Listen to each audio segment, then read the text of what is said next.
After many years of the cybercriminals exploiting operating systems to silently and automatically deploy malicious code, we're seeing an interesting change in behaviour.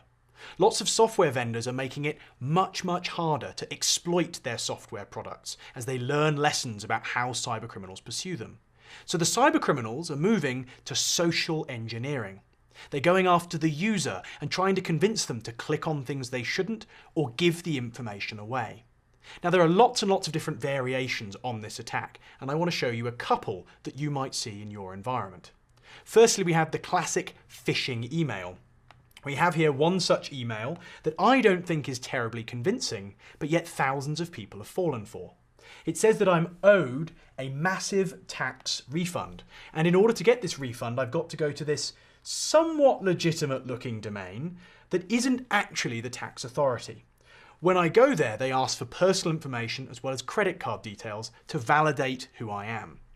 Of course, attacks can be a lot more convincing than this, indeed even tricking the most savvy of IT security professionals. Have a look at this, the Social Engineering Toolkit.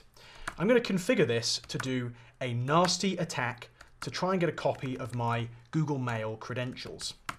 So here we go, I'm selecting to launch an attack against Google Mail, and this is going to intercept any requests from the local network to Gmail and try and steal the username and password.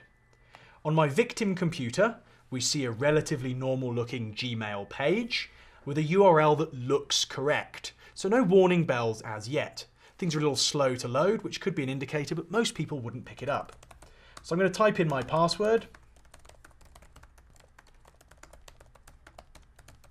and submit it. It's a nice secure password, of course. And notice on the screen over here, it's intercepted the username and password and then redirected me off to Gmail.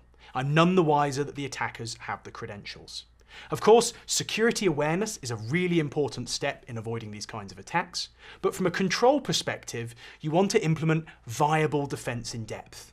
The more controls you implement, like IPS, anti-malware and the like, the much more likely it is you'll pick up the attackers as they attempt to perform these attacks against your users.